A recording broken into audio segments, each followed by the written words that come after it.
Hello and welcome to the fourth episode of Weekend Sauce. I'm Dom. And I'm Corey. And this week we're going to be discussing Dragalia. Dragalia Lost. Dragalia Lost. Just came out in Canada and a few other places this past week. We're also going to be talking about Mortal Kombat 11 today. And to start us off, though, we're going to be talking about THQ Nordics on 8chan, was it? Yeah, it was. Earlier this week, THQ Nordic did this AMA on 8chan, which was very poorly received and very, very poorly conducted. So just talking a little bit about that, right? So just to start off with a little bit of background, right? THQ Nordic is kind of like a subset of THQ, the kind of conglomerate company. People that made Darksiders, right? Yeah, people that made Darksiders. Their main thing right now is that they own a lot of IPs. They don't actually make a lot of the games from the IPs that they own. That being said, they are fairly well known, just kind of historically speaking, and like you said, they are actively publishing and developing the Darksiders series. Can't really comment on Darksiders 3. I haven't played it. Don't really have any interest in it. Darksiders 1 and 2 were pretty good. You played both? I did, yeah. So yeah, I mean that's kind of like what they've been up to recently. I know in the past they've been known for stuff like Destroy All Humans and things like that. So yeah, earlier this week, I believe it was 3 or 4 days ago now, we have THQ who kind of randomly says, join us on 8chan for an AMA and ask me anything, right? So obviously this came as extremely strange, right? Tons of people on Twitter and all over the internet were saying like THQ Nordic's Twitter has been hacked because there's no way they'd actually do an AMA on 8chan. That wasn't the case, and it ended up happening. So for a little background on 8chan, 8chan is the creepy younger brother of 4chan, which is the younger brother of Japanese website 2chan, right? So 8chan was created by a man nicknamed Hot Wheels. Essentially, he kind of came up with the site. The idea came about because he felt as if 4chan was a bit too restrictive in how it allowed its users to interact on the site. Frederick Brennan is his actual name. So Brennan decided that he was going to make this website where really the content and kind of the rules and everything were all driven by the user rather than the website itself. And so 8chan was born, right? And 8chan functions obviously extremely similarly to 4chan. The main difference being that all the boards are created by its own users, and subsequently all the boards are monitored and kind of policed by users, right? So you go on 4chan or you go on Reddit or any other kind of similar websites, and there's a set of rules that you follow and you engage within the specific sub-community that you go into, right? If you're on some kind of, if you're on the video games board or the video gaming subreddit, you kind of have to follow the rules that are laid out on those channels, and then also kind of make sure that your content discussion is within kind of whatever topic you're discussing. Although on 4chan it is a bit kind of abstract, right? Like video games aren't always discussed. That's just how it is. For 8chan, really it's that you go on the website and you find the board that you want to kind of that holds the topic that you want to talk about, and you go in there and you just engage with other people talking about that topic. Now, 8chan has notoriously been involved in a lot of really suspect and kind of criminal sort of considerations. There's been kind of accusations and sort of stuff found out with regards to kind of pedophilia and things like that. Really what this kind of comes from is that, like I said, Brennan created the website to be run by its users, and so kind of he just hosts the website and hosts everything on there, and the people who go there are the ones that Now, kind of go through it. So yeah, understandably that's led to a lot of pretty bad stuff. all right, well, so THQ Nordic is promised to host a AMA on this website, right? Which has a lot of questionable material. Questionable material, yeah. Is it their fault for not doing their research beforehand? Yeah, or it's should they catch flack for even trying to have an Ask Me Anything on this website? Should they be associated with all of the questionable things that these people talk about on this website? Yeah, it's really interesting that you ask, like, is it their fault for not doing research? I actually have the kind of Twitter thread that they ended up kind of going with in terms of their apology, right? So this comes from Philip Brock, who's the PR and marketing director of THQ. So he's not just like some random intern. This is like the top guy. He writes, "I personally agreed to this AMA without doing my proper due diligence to understand the history and controversy of the site. I do not condone child pornography, white supremacy, or racism in any form. I am terribly sorry for the short-sightedness of my decision and promise to be far more vigorous in my assessment of these activities in the future. This is not about being edgy. This blew up, and I very much regret it to have done it in the first place." So that, again, comes from Philip Brock, who's the PR and marketing director of THQ Nordic. So, like he said, he claims that they didn't do their due diligence in understanding and researching what the website's about. That being said, they fit in very well with kind of the culture and the vernacular that's present on these kinds of websites, right? On this especially with board culture and 4chan and 8chan themselves, right? 4chan obviously exists as a website that a lot of people don't really enjoy talking about. It's kind of like the weird older brother of Reddit. You know, it's far more kind of socially acceptable to be on Reddit, and 4chan's just kind of like that weird place that has a lot of like really, again, not as bad content. It's just a lot more. Yeah, it's just, you know, people are more kind of unhinged on there, right? You'll see a lot of more kind of aggressive or overtly kind of malicious kind of content on there, right? Which there's a whole conversation to be had in terms of, you know, kind of tailoring your experience on that website as opposed to Reddit. But, you know, maybe we can talk about that in the future. And so for THQ Nordic and Philip to kind of say that they didn't really understand what 8chan was about, or, you know, kind of their involvement in past scandals and such is essentially a lie, I would probably argue. Like I said, they were having a good old time there on their thread on 8chan. I popped in briefly just to see what all the fuss was about. And yeah, they were fitting right in. What were they saying any questionable things? Were they doing? No. It was just kind of your classic, like, almost. Do you think there was okay? Do you think it was just that people came and questioned them for being on this website? Yeah, I would say so. See, the thing is, when it comes to websites like these, especially if you're like a professional company, it probably is in your best interest not to kind of directly associate yourselves with them. Like they had said that somebody from 8chan, whether it be like somebody who's on kind of like the official team or somebody from the video games board, kind of reached out to them and said, "Hey, do you want to do an AMA? Don't worry about any kind of shit posting or really bad stuff. We'll take care of it. Yeah, we'll take care of it. Like we'll moderate the thread and just, you know, delete all that stuff." And they're like, "Hey, great, that sounds fantastic." So like, where's the problem then if they moderate the site? They didn't really monitor it that well. Still a lot of like porn and semi-pornographic images in the thread, which, I mean, you know, for a lot of people that they don't care about seeing that sort of thing, but again, for a professional company, it tarnishes the image. Yeah, it wasn't a smart move. That's kind of like the main sort of thing that you can kind of get from this whole situation. It just really wasn't smart, right? You had people on Twitter immediately like decrying THQ for associating with a website that's had issues with child pornography, which, you know, obviously makes sense, right? Again, like, I have to keep coming back to this point. Like, if you're a professional company, you'd probably do well to just kind of restrict your community engagement to like Twitter or Reddit or Instagram or whatever have you, right? Like, going on these more like kind of open and free environments is probably not to your benefit, just because that's just how, like, the rules are just different on these kinds of websites, right? Like, whether or not you agree or disagree with kind of how these websites work, that's just a fact, right? Like, they're just so much more free in what the users can do. So, yeah, it just didn't end up working out for them. I'm really interested in seeing kind of what they do going forward, just because they haven't really said anything or done anything since that apology, right?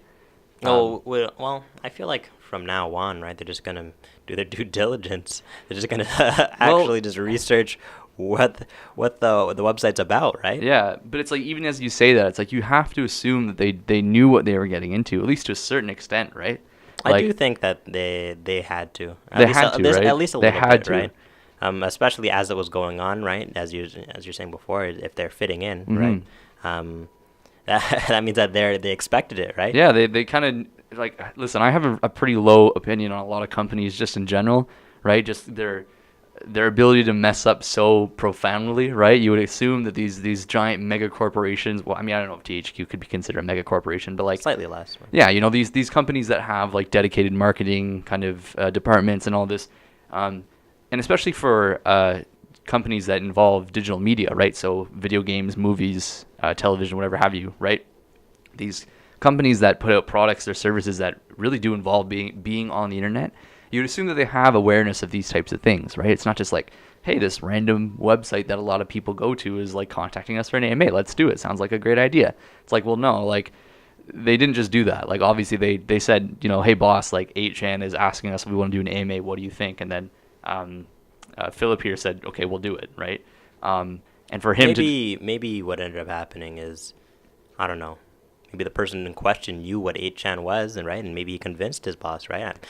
Do you really think that Philip knows what 8chan is? I feel like maybe he didn't know what it was before, but it's not just like I'm not saying it's an excuse for him to like. No, I know what you're getting at. It's just that like it's so difficult for me to imagine them just kind of going forward with this without actually like looking into the website, right? Because again, if you're working in a market that involves digital media, like you have to be at least somewhat aware of what 4chan is, right? The more popular website. So then when you hear 8chan, you're like, well, is that related to that other website? Like maybe I should look into this and see what they're about, right? No, what I was trying to get at was like maybe his subordinate, his employee, worker, yeah, right? His employee was honestly just like I don't know, maybe he already knows what 8chan is, right? And he convinced him, right? I'm saying it's a possibility. I'm not saying that's what happened, right? Yeah, I guess it is a possibility. It's I don't know. Who knows what actually went down? Maybe Philip actually does know about 8chan. Maybe that is something that, as people, right, not as a corporation as a whole, right, that they like. Yeah. Who knows why they actually went to 8chan? Yeah. Again, it's. I feel like we, especially going off last week, we keep going into these very strange sort of occurrences off the internet, right? Like we have the Jussie Smollett case where this fabricated attack, and now we have THQ doing an AMA on 8chan. It's like, what's going on in the internet and in the world today, the media market, right? It's just so insane. They're all frauds. It's just so strange. Again, I have a fairly low opinion on a lot of these game companies and their. So this detracted from THQ Nordic for you. I mean, I didn't really care about THQ Nordic that much to begin with. Okay. But then just seeing this again, it's just like, how do you mess up this badly? Are you gonna buy any other games in the future? I mean, for me, a lot of what it comes down to in terms of purchasing games is more the game itself rather than the company, right? Like obviously the company influences their products, right? I mean, Bethesda games all have that Bethesda quality, right? And so if you're someone who's familiar with the shortcomings of Skyrim and Fallout, like, you know, you'll know kind of what Bethesda's all about. That being said, you know, for THQ and all of their kind of IPs, like, again, I don't have any interest in Darksiders 3 just because it's not something really currently on my radar. I'm interested in other games. I mean, if they somehow manage to release like a really... Now, why is it that you played Darksiders 2 and Darksiders 1, but you didn't play Darksiders 3? Why is that? Really, it was just a lot of it comes down to like the wait. I don't remember exactly how many years it was between Darksiders 2 and 3, but like, I think the series got like axed and then like re-picked up and everything. And I don't know. I kind of lost interest over time. You know what I mean? We'll see. I do know I'll play 4. I'm interested in Strife. Yeah, I might take a look at it. He is one of the cooler horsemen. Dual guns, right? Yeah, he has dual guns. In the game. I don't like they changed Fury's design from like her concept art. Oh yeah. Yeah, and like her current incarnation isn't bad per se, but like her older stuff looked way cooler. I think they had a Joe Mad from Dark Horse Comics designing. I'm not sure if they still have him on, but yeah, she looked way cooler, kind of in her concept art. Same with Death. They did a little bit of different stuff with Death in the I liked how he ended up second looking game, but yeah, he still ended up looking good. But yeah, I mean, it's just so strange. I struggle to kind of imagine where they go from here. They'll probably just kind of keep their head low and move on with any of their kind of releases that they have coming and everything like that. I don't think they really ever had or will have kind of that E3 or like really big impact, right? I mean, E3 is mostly reserved for like the big companies, but yeah, it's again very difficult for me to imagine them messing up this badly without being at least somewhat aware of what they were getting into. But I mean, I digress. It remains to be seen like where they go from here. That's really all I had to say on it. It's just THQ messed up. That's kind of all you really need to get out of this. But yeah, you were mentioning, or at least I was mentioning, I'm interested in other games currently. Mm-hmm. So Dragalia Lost came out in Canada just this past week, and I've been playing a lot of it actually since it came out, to my surprise.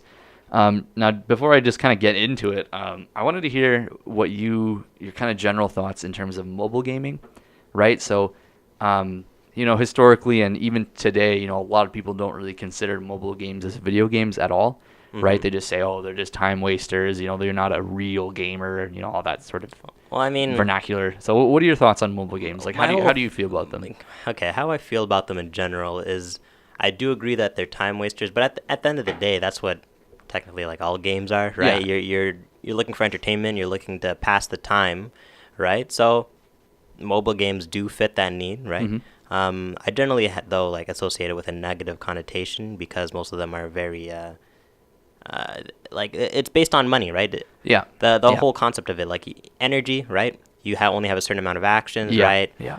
Or there's a currency that you need more of, or there's a certain material that you need, right? It depends on the game, obviously. It's that, yeah, I know what you mean. I definitely know concept there, yeah. The appeal to it, right? Mm-hmm. The whole gacha, like trying to pull and see which character that you get, right? Yep. Like I definitely understand. I resonate with that. Yeah. In the past, I've played some myself, right? Oh, which ones have you played? In terms of I actually did play a little bit of Grand Blue Fantasy, okay. right? Just the beginning of it. Yeah.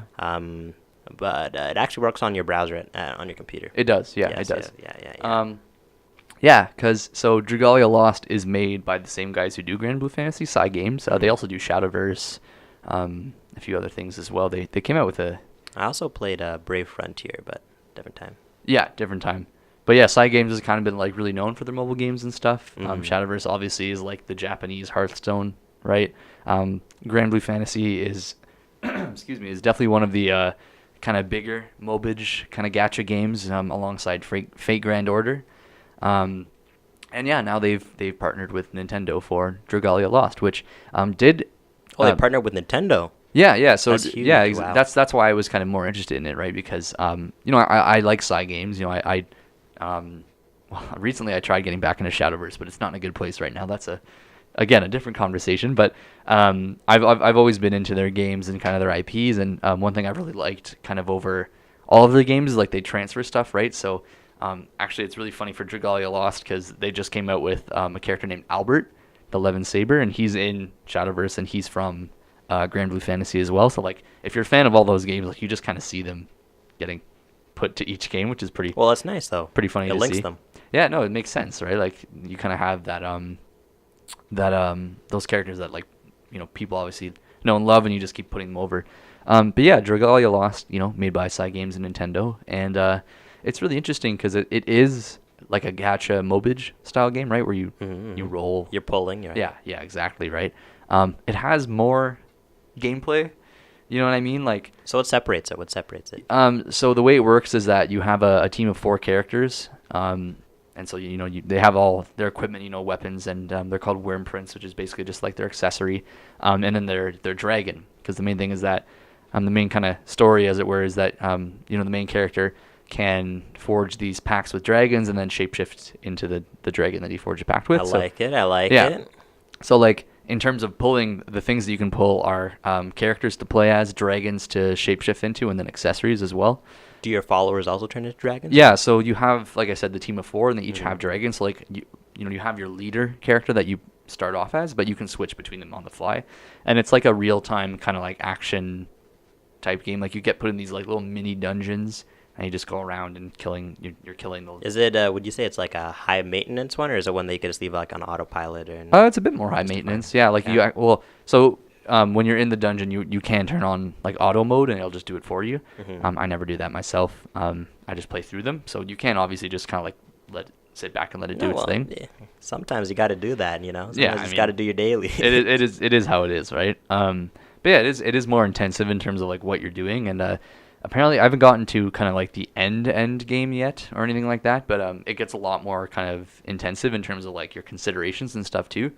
Just because like the way the the combat works is that each character in Dragon has like an elemental affinity, and so it's kind of like a rock paper scissors type deal. So like water beats fire, fire beats air, air beats water, light and dark beat each other, right? So like if you're entering a level that has primarily fire, enemies are going to want to take you want to take the appropriate squad. Yeah, you're going to want to kind of like tailor your squad to what you need. So it's a bit more interesting. I mean, again, it's not like a super crazy consideration, right? It's just a matter of picking the right character. I don't know. I've been really enjoying it, though, strangely enough. So is this something that you're going to continue doing? Oh, yeah, absolutely. Yeah, for sure. Yeah, no, like my only other like extensive experience with these kinds of games is with Girls Frontline, which is made by a different company, not Psy Games. And I still like that game. It's just I haven't really been into it recently. And the thing with that game is it is more of like an autopilot kind of game where like when you're actually playing in the missions, it's just like a matter of telling your squad where to go. That's really the only thing you have to do, and then the combat happens automatically. So yeah, I don't know. It's just more of a kind of fresh experience for me, just with kind of how the mobile game works. And I think it's a really good indication of like how mobile games kind of exist within that grand sphere of gaming, right? Because when you think of a video game, you think of, maybe you think of your classics, kind of Modern Warfare and those shooters, Halo and such, maybe GTA. Maybe you're thinking it's a stable, I'd say. Right? You think of these kind of game, like they're really gamey, right? Like you're very or I wouldn't say like interactivity is kind of like one of the huge things that needs to be in a game, but it's like, most of the time, like you're sitting down for a couple hours and you're playing something on a controller, on a computer or whatever. But with with phone gaming, it's more kind of bite-sized, right? Like, it always leaves you wanting more, to be honest. Yeah, but then you also don't have to like commit to anything, right? Like you can just kind of do your missions as you need to do them. Like, one thing that actually I always kind of go back to with mobile gaming is and bear with me here, it's kind of a weird comparison. But with Metal Gear Solid Peace Walker. Okay. It was the first Metal Gear game on handheld, if I'm remembering correctly. I think Portable Ops came. No, I think Portable Ops might have come before. In any case, it's on handheld, right? It's on the PSP or PS Vita. Again, I can't remember. It's been so long.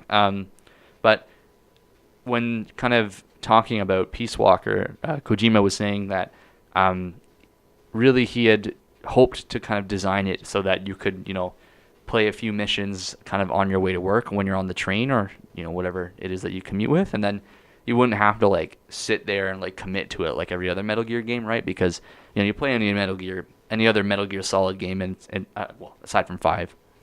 And, you got to be there for like at least 2 hours, at least, right? Like you're going through the whole level and all the cutscenes and the boss fight or boss fights and the whole deal, right? Especially once you get to Metal Gear Solid 4 and the cutscenes are coming every 5 minutes and they last at least 15 minutes, right? So you got to really, block out. You got to buckle in. You got to block out some time to do it, right? But with Peace Walker, the idea is that they're individual missions, right?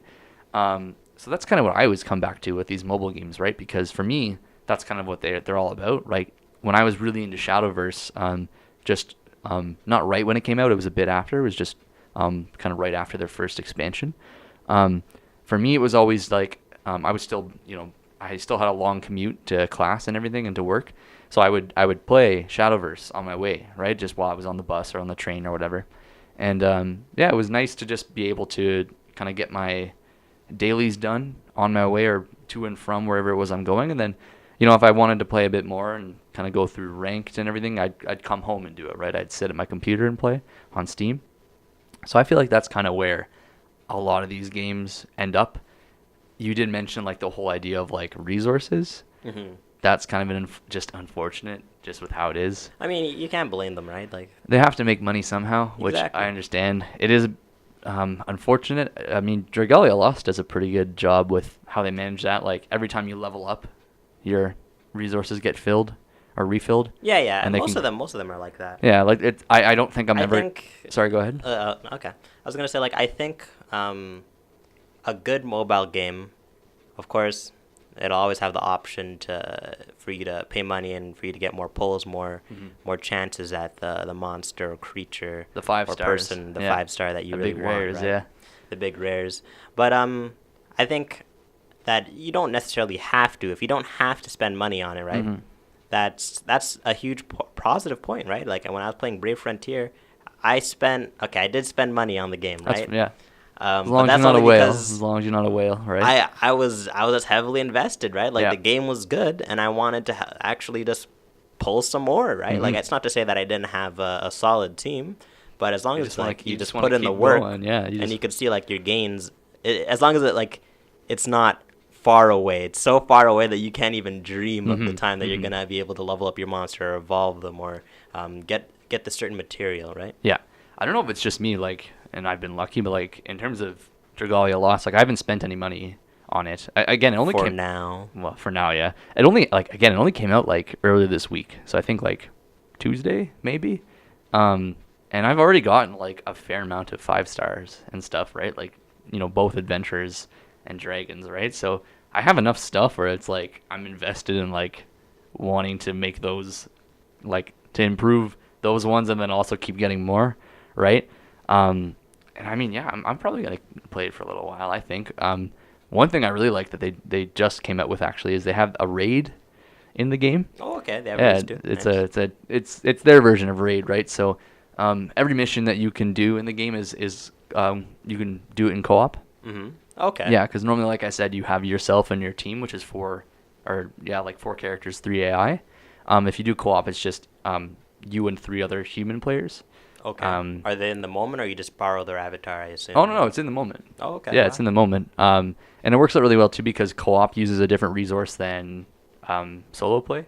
Okay. So, like, if you run out of your solo play one, you can just switch over to co-op, and then you're set.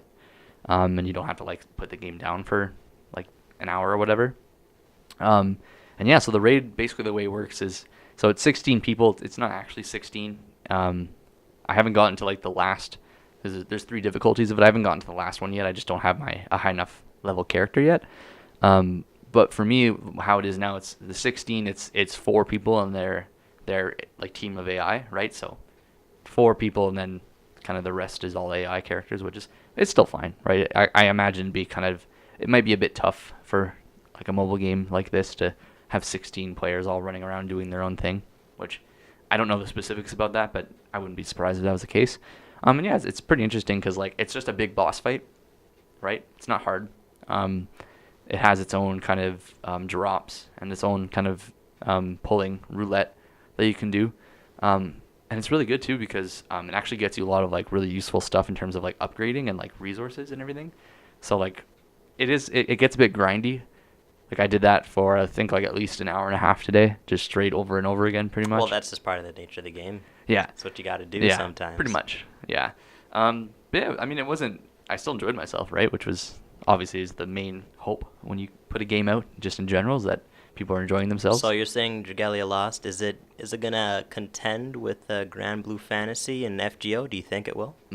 Tough to say. Very tough to say. It's very new still, right? I have heard though that it's already made more money than Mario. All right, like Then the Mario mobile game, Mario Jump. No, it was just one of the articles that I was reading about it, right? That it's making money.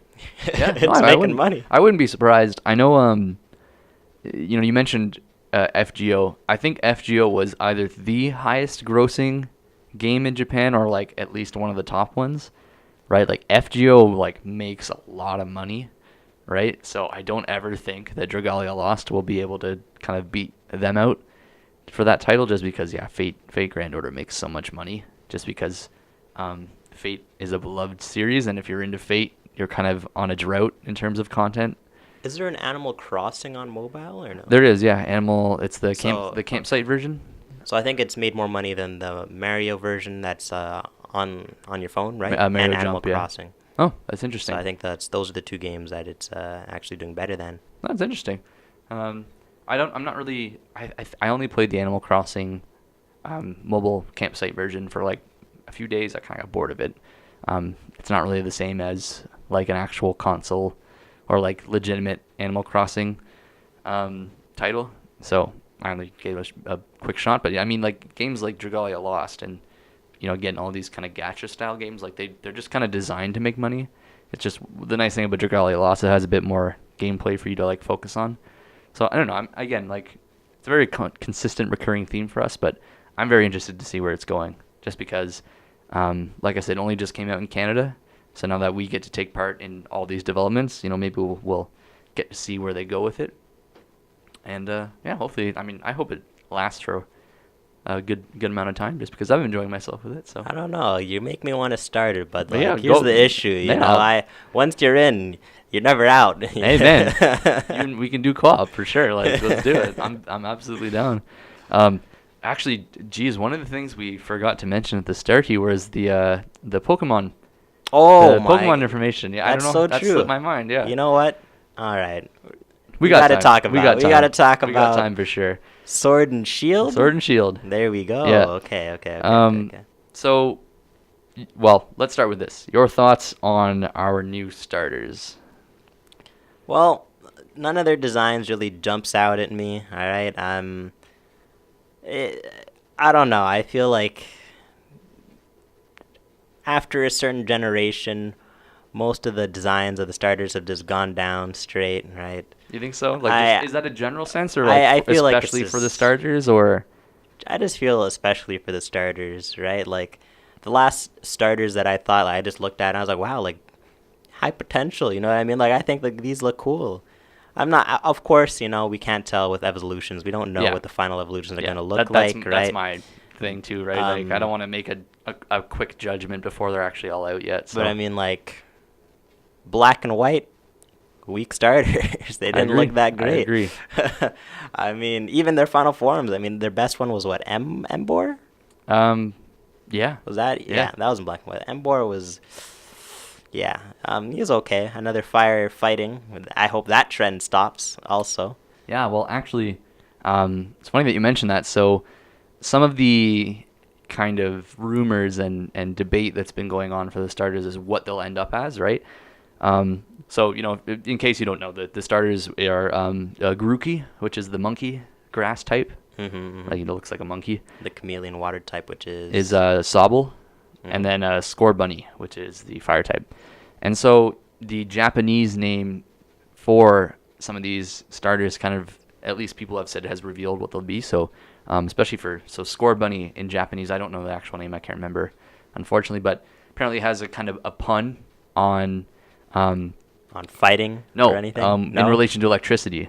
Oh, wow. So apparently, and here's what it'll people are saying we'll have Scorbunny as fire electricity. We'll have Grookey as grass fairy. Okay. And we'll have Sobble as water dragon. Because, so kind of going from Grookey to Sobble in terms of kind of justifying this, and again, this is all just conjecture. Scratch everything that I said. If those end up being the typings, I'm getting this game. Yeah, okay, that's interesting. I always wanted starters to have interesting types, right? I felt that they always kept on reusing. Anytime that you had like a unique, I say unique, but anytime you have like a little bit off the grid for typing, right? Like, let's look at Empoleon, right? Mm-hmm. Water steel, right? Like, yeah, I agree. It's not very common. Looks cool. Looks amazing. I think it's pretty amazing. I think so too. Yeah. So essentially the justification, and again, as I was saying, keep this all as conjecture, right? Is that so because for Scorbunny, again, it's in the name. That's why it would be fire electricity, which I think would be a really interesting combination, for sure. Yeah. Gets destroyed though by like what, rock or ground or something? Yeah.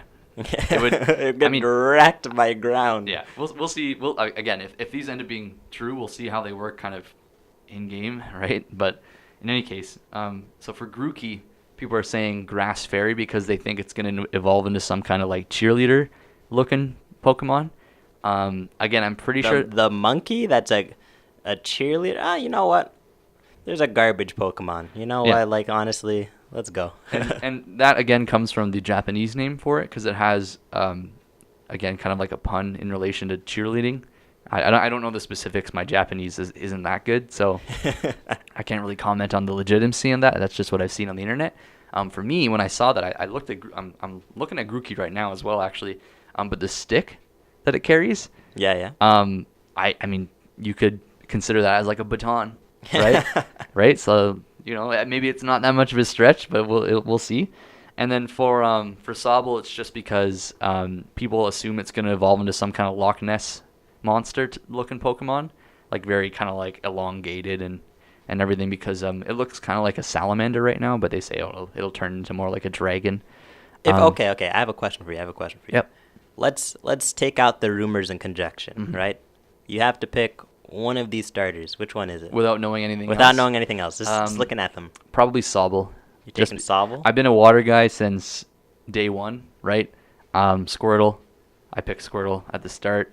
Swampert and obviously Mudkip and then Swampert is, if not my... For alligator? Yeah. You take him too? Same thing, yeah. All right.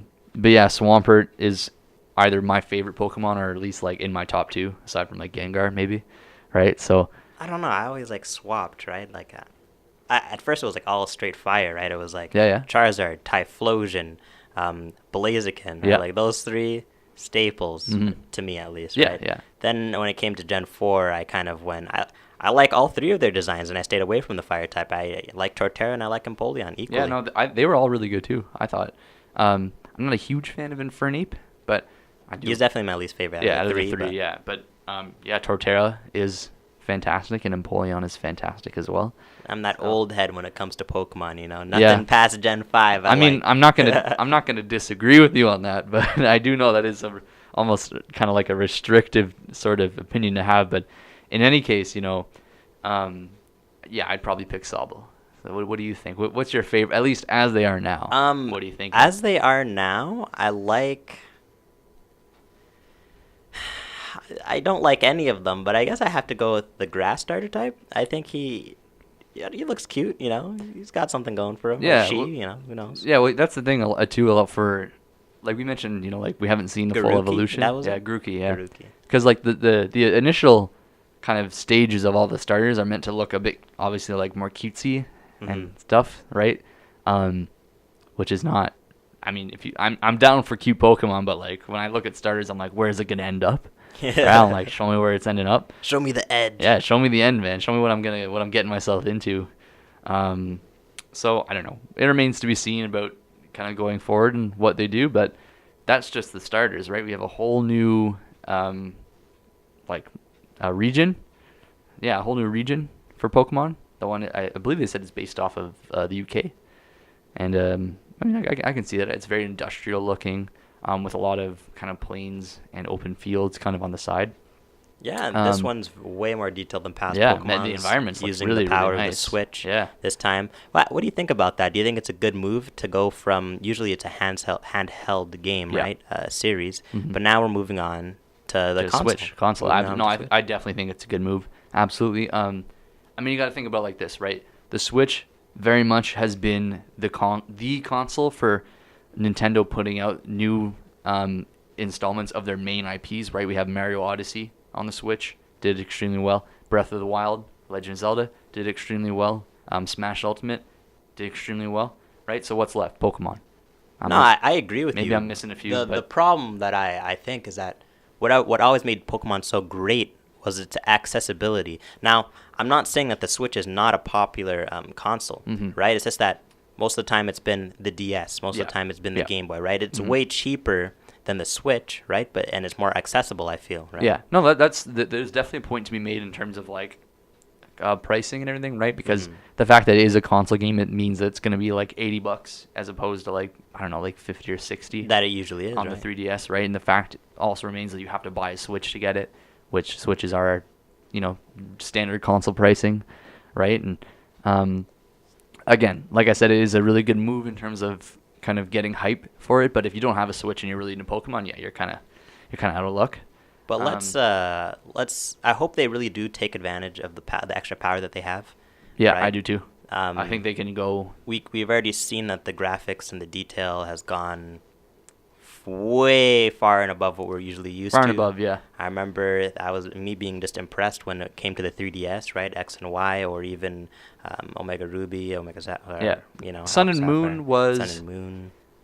I mean, I was not impressed playing the game. It looks very pretty, and the ideas are semi-unique in it, but I was not a fan of Sun. I bought Sun. I didn't even finish it. I just got bored of it.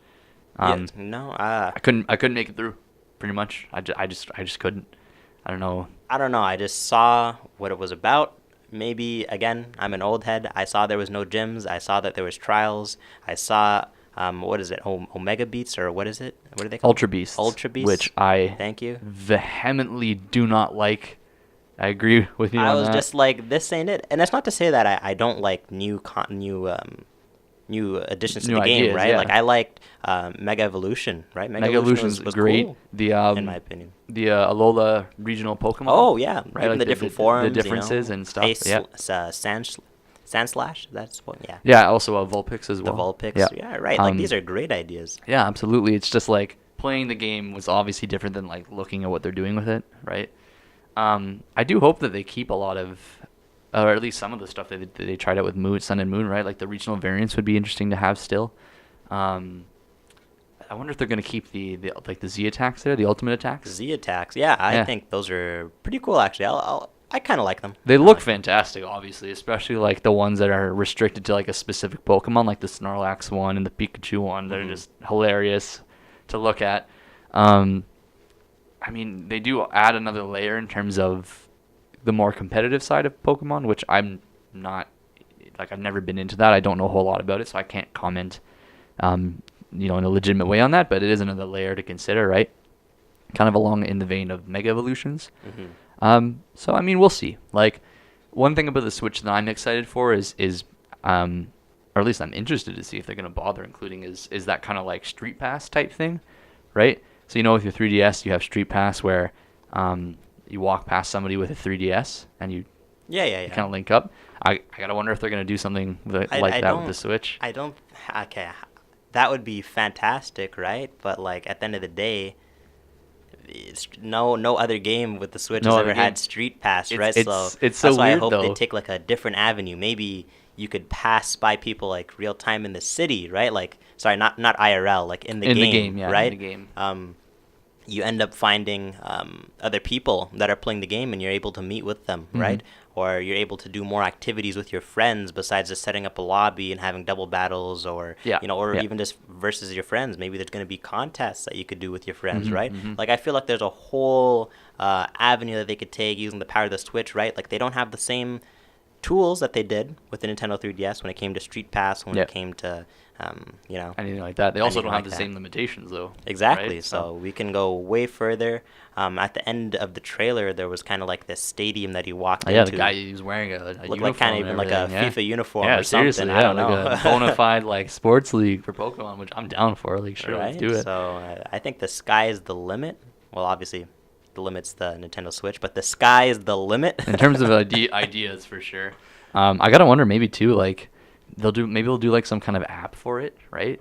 Yeah, or something similar. Like, it's so weird with the Switch because like the Switch can be a mobile console. You know what I mean? Like, if you just have the Switch itself with your Joy-Cons on it and you throw it in your bag, and it's mobile enough. It's mobile enough, right? It's not like it's like a PS4 or an Xbox One, and it doesn't have the same power as them, right? Yeah. But it gets the job done. It's like in between, It's like kind of a mobile console, like kind of a at-home console, but I don't know. We'll see. I'm gonna keep my eye on it. I've never really been like a Pokemon mega fan, so my interest really just comes from like knowing that Pokemon is a very solid series and most of the time enjoyable. So just the fact that it's coming on the Switch, Yeah, this is like the first one to really like pique my interest. The first legitimate one. X and Y, honestly. That far back, eh? I did get what is it, Omega Ruby? I think that's the one. Yeah. I did get it, and I did play it, and I did finish it like 100%. Obviously, I did not get every single Pokemon in the Pokedex, but when it came to the trials, when it came to what is it, Sun and Moon, was not about it. I just thought, I was like, this ain't it. Again, the ideas when you look at them are kind of interesting, but you play it and it's just a slog, and it's just not that enjoyable. I don't really know. I just ended up getting very bored of it. Maybe it has something to do with like nostalgia and the fact that I'm not like young. But do you think it's bad that they're trying to switch up the formula, or? I don't think it's bad. It's just it's just kind of unfortunate that it didn't go as well as it might have, right? Because of course you don't want the same game being released over and over and over again, Ubisoft style with Assassin's Creed and everything, right? You want to have fresh ideas in your series, but then kind of keep that course and kind of gameplay within it. So I think it's good that they tried to do different stuff. But again, it is kind of unfortunate that it just didn't turn out too well. So they were saying too, like we're going back to gyms. We did see that people kind of missed having gyms in the game. So yeah, I feel like they're aware that they can do different stuff. They're just maybe they'll be a bit more careful with it this time. Like they'll see maybe you keep gyms, right, for now. I feel bad because I think they can somehow change the formula, right? Because if a kid maybe it is the perfect formula right now, but maybe it's just old heads, right? Like myself, Yeah, just maybe it, right? Just maybe for a kid that was his first Pokemon game. He thought that was fantastic. Or anybody's yeah. first Pokemon game, and they're like, "Wow, this is amazing." Yeah. And then he comes back to gym. That is a like, really what good is point, this actually. nonsense? Yeah, you gotta wonder like the kind of demographics of the Pokemon mega fan base, right? Like I started Pokemon like way back as a kid, right? Oh, yeah, With like that yellow version. That's what I was on. Yeah, right. And then, ended up playing kind of through them as they came out. I remember Fire Red and Leaf Green was like the ones that I like really, really, really got into as a kid, especially, right? So yeah, I gotta wonder like where does their fan base kind of start and end in terms of like what their memories kind of or what title their memories kind of reside within, and then they have to do all these considerations for those kinds of people again, like you said, these old heads who are like, we don't want anything to be different. Like just keep making these games. Yeah, just keep making the same one but with more Pokemon, right? And so yeah, we'll see. The fact that it's on the Switch basically just is a benefit in my opinion.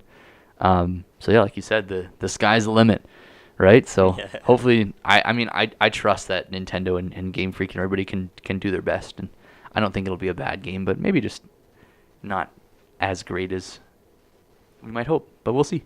All right. In any case, yeah, we still have a good time here for MK11. Exactly. With the main thing that you and I were talking a lot about was the Johnny Cage trailer. Exactly, right. So Johnny Cage was just revealed. His trailer, amazing. Hilarious, of course. Right? Perfectly Cage-esque, right? Like it's just yeah. At the end of his trailer, right? He's doing his fatality. He's having his 3 punches, right? And obviously it's in takes. It's just so surreal, so amazing, right? The amount of character, how over the top it is, right? In past Mortal Kombat games, he's done the 3 punches, right? But not with the 3 takes. And I don't know, in the past I've always been wondering, like, why is he doing the 3 punches? And the third one, he finally, gets the guy's head off, like, rips it off. And it's just even a throwback to that, which is just completely perfect. Thank you, Ed Boon. Thank you. Well, it's like, that's kind of Mortal Kombat in a nutshell, right? Just like over the top, right? Just absurdity.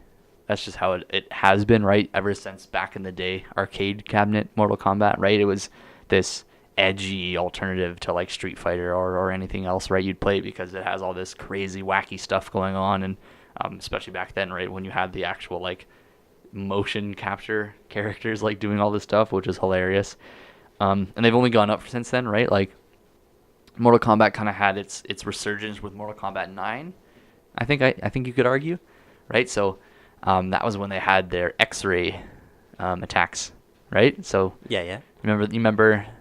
I don't know if you remember those, right? When they came out, but they were amazing, right? It was like this whole new thing. Because, X-rays were great. Right, and they've only kind of kept doing that sort of thing and improving everything with that since then. I haven't played Mortal Kombat like in a dedicated manner since Mortal Kombat 9.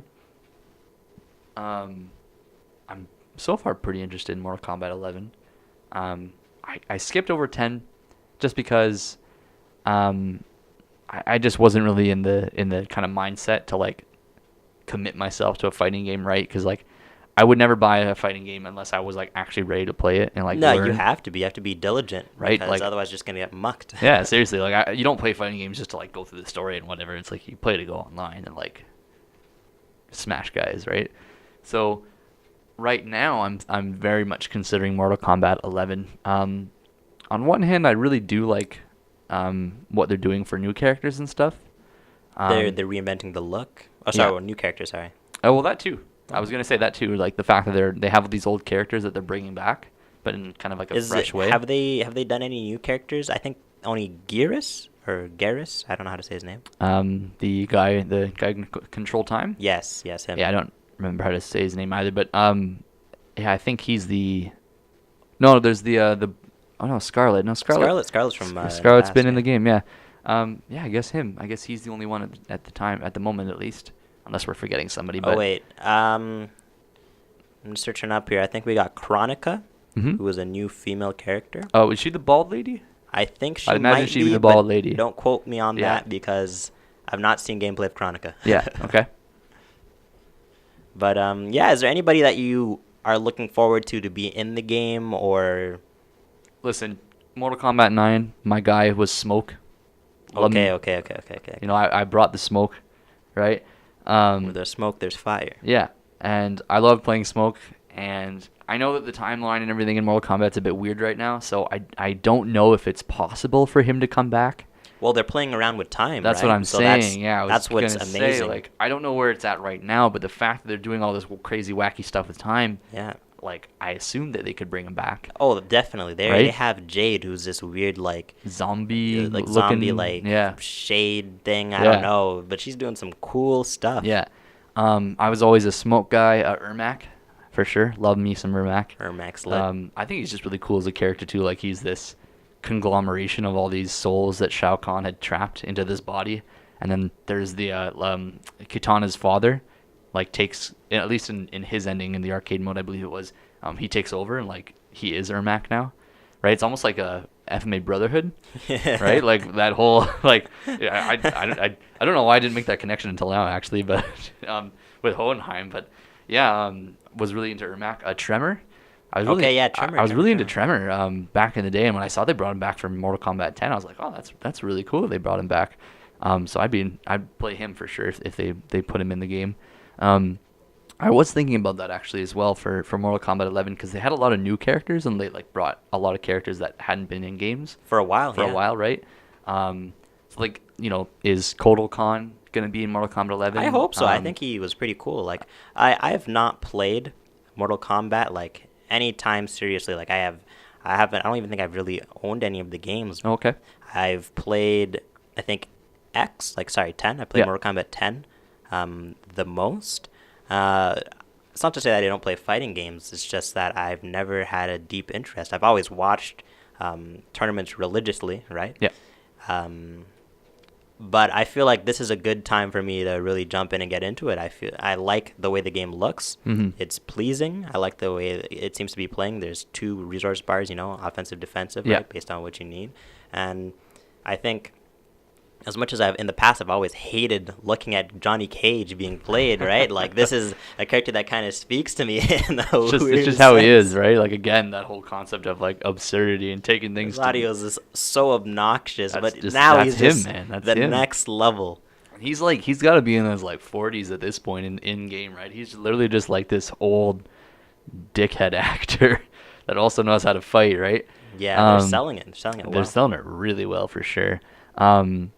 I think one thing that's really good too for Mortal Kombat 11 is that they kind of have all their, like, new mechanics and they have the chance to refine them. So, like, in Mortal Kombat 10, they had kind of like the 3 variations. Yeah, variations of a character that you could pick, right? So they can kind of look at that and see where they went right and went wrong with that and make their adjustments. And then, again, bringing back old characters or characters from Mortal Kombat 10. I'm pretty sure Devora is back, although she looks way different. Yeah. Which, I mean, hey. Well, she's a bug now. I was going to say, hey, her whole deal is bugs and stuff, and she looks suitably horrific, right? So I'm down with it, right? Before, she was kind of just like a yellow kind of human woman in, like, a bikini with a hood. But now she's, like, properly horrific, so I'm cool with that, man. Like, whatever works out. Actually, I just thought of this now. One character I'd love to see come back is a Noob Saibot. Oh, yeah. Again, Mortal Kombat 9, I used to love playing with the Noob shadows Saibot. and this. Oh, he was so much fun, and just him as a character is hilarious, right? Like, his name comes from Boone Tobias, right? That's right. I feel like putting him in a game obviously just makes sense no matter what. But we'll see. Also, the guest characters, I'm very interested to see who they bring in. We not almost. We potentially had Shaggy. That rumor is kill. Yeah. No Shaggy. But who do you want to see as a guest character? Who do you think would make it? Well, they always were saying it. Right? Yeah, I was gonna say they always do like a Halloween type guest character. So like they've had Freddy Krueger, the Xenomorph, and the Predator from Alien vs Predator, right. and those separate movie chains. I believe they've had Jason Voorhees as well. Yes. And I can't remember if they've had Michael Myers in yet or not. But yeah, they always have like a Halloween representative. So Pennywise the clown would fit. Make sense.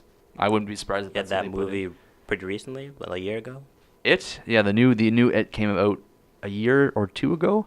That's right. And I mean, like the original book and the original film series came out like way back when. So it's not like like It is a classic horror movie, and they also revitalized it for modern day audiences. So it would just make sense, right?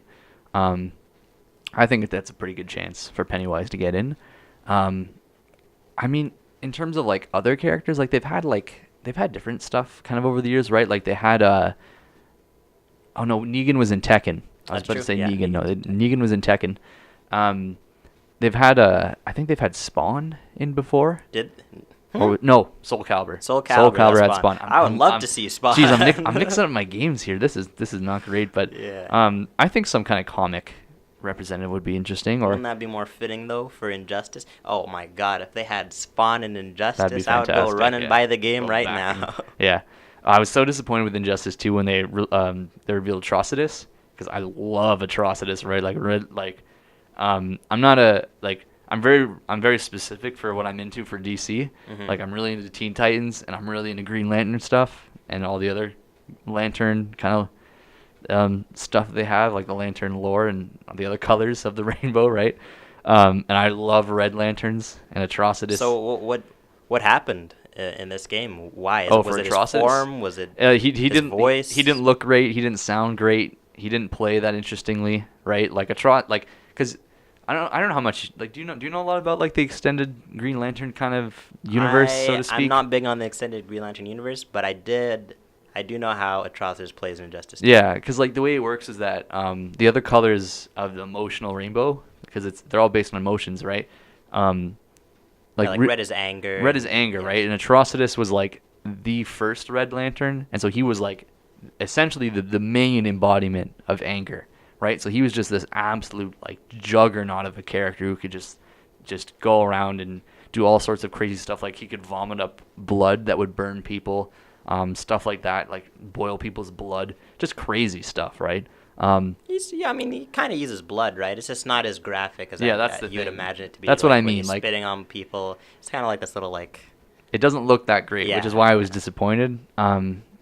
They do an okay job with other characters, right? Like Gorilla Grodd was pretty cool in Injustice. I remember in Injustice even Swamp Thing, he looks so cool. Yeah, I was glad they put in. I was glad that they kind of expanded their roster, because in Injustice 1 really kind of kept it safe, right?